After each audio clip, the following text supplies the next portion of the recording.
बिस्मिल्लाहिर्रहमानिर्रहीम। अस्सलाम वालेकुम डियर स्टूडेंट व्यूअर्स, आप एक नाम सवेद साजिद के साथ उम्मीद करता हूँ आप तमाम लोग खैरियत से होंगे। आज का टॉपिक मैंने अल्फ़ा चौंग मैथमेटिकल इकोनॉमिक्स की जो किताब है वहाँ से लिया है। अब हम क्वेश्चन की तरफ चलते हैं। Singular and non singular matrix. पहले हम डिस्कस करते हैं कि सिंगुलर और नॉन सिंगुलर मैट्रिक्स क्या होते हैं। अब हम सपोज़ करते हैं हमारे पास ए मैट्रिक्स मौजूद है। अगर ए का जो डिटर्मिनेंट है वो ज़ीरो के बराबर आता है, यानी ए का determinant is equal to zero, इसे हम कहते हैं सिंगुलर मैट्रिक्स। अगर ए का डिटर्मिनेंट ज़ीरो के बराबर नहीं आता, is not equal to zero, तो इसे हम क्या कहते हैं, नॉन सिंगुलर मैट्रिक्स। अब हम क्वेश्चन को सॉल्व करते हैं। 7x1 minus 3x2 minus 3x3 is equal to 7, 2x1 plus 4x2 plus x3 is equal to 0, 2x2 यहाँ पे 2 है हमारे पास, minus x3 is equal to 2। अब हम क्या करते हैं, इस क्वेश्चन के अंदर हमारे पास तीन वेरिएबल मौजूद हैं, यानी x1, x2 और x3 ये हमारे वेरिएबल्स हैं। अब हम x1, x2 और x3 के जो कोफिशिएंट हैं उनको मैट्रिक्स फॉर्म में लिखते हैं। Now we write in the matrix form.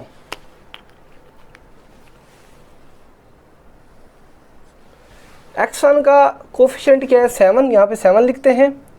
x2 का कोफिशिएंट क्या है, माइनस का 3, यहाँ पे माइनस का 3 लिखते हैं। x3 का कोफिशिएंट क्या है, माइनस का 3, यहाँ पे माइनस का 3 लिखते हैं। x1 का कोफिशिएंट क्या है, 2, यहाँ पे 2 लिखते हैं। x2 का कोफिशिएंट क्या है, प्लस का 4, यहाँ पे प्लस का 4 लिखते हैं। x3 का कोफिशिएंट क्या है, 1, अगर कुछ ना हो तो 1 होता है तो यहाँ पे 1 लिखते हैं।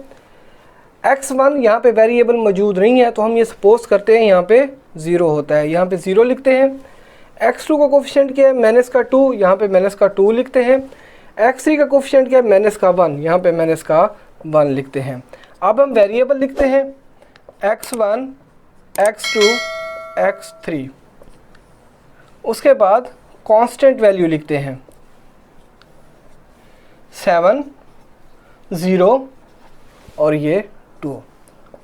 अब हम सपोज करते हैं ये हमारे पास ए मैट्रिक्स है।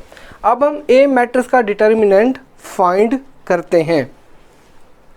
ए का determinant is equal to, first row को एक्सपेंड करते हैं, expanding by first row. A का डिटर्मिनेंट इज इक्वल टू ये 7, पहली रो और पहले कॉलम की वैल्यूज़ को स्किप कर देते हैं, बकाया जो वैल्यूज़ बचती हैं वो लिखते हैं 4, 1, माइनस का 2, माइनस का 1, माइनस का 3 है, यहाँ पे दरमियान में फार्मूले वाला माइनस होता है, नफ़ी नफ़ी जमा, तो प्लस का 3 हो जाएगा।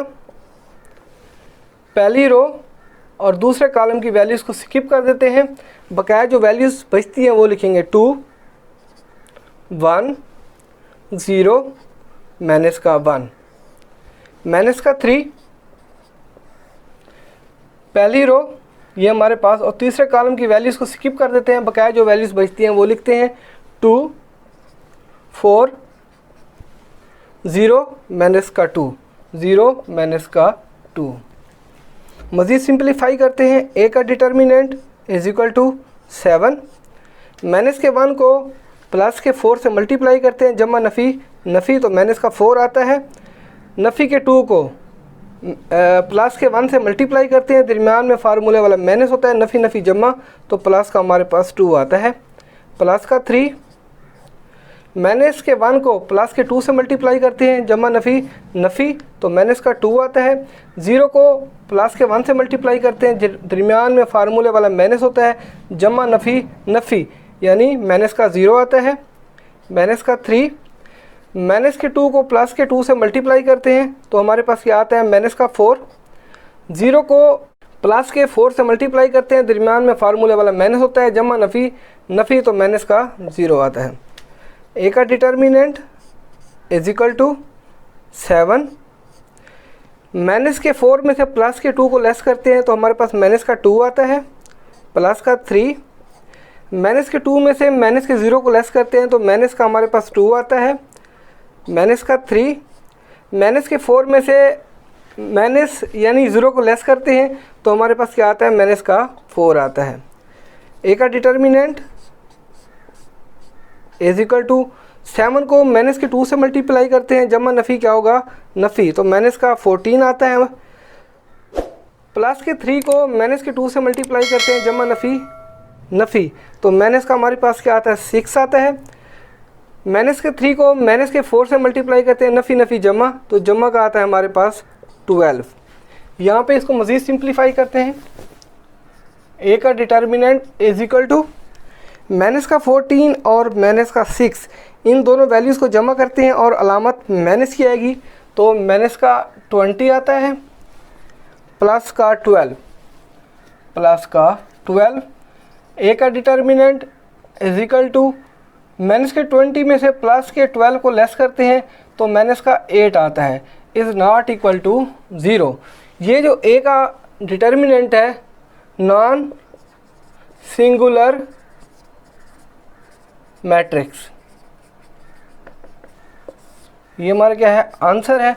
व्यूअर्स, मैं उम्मीद करता हूँ ये लेक्चर आप लोगों को आसानी से समझ आ जाएगा, और आप लोगों से रिक्वेस्ट है कि काइंडली मेरे चैनल को सब्सक्राइब करें, बेल आइकन को प्रेस करें ताकि आपको हर नई आने वाली वीडियो का नोटिफिकेशन मिल जाए।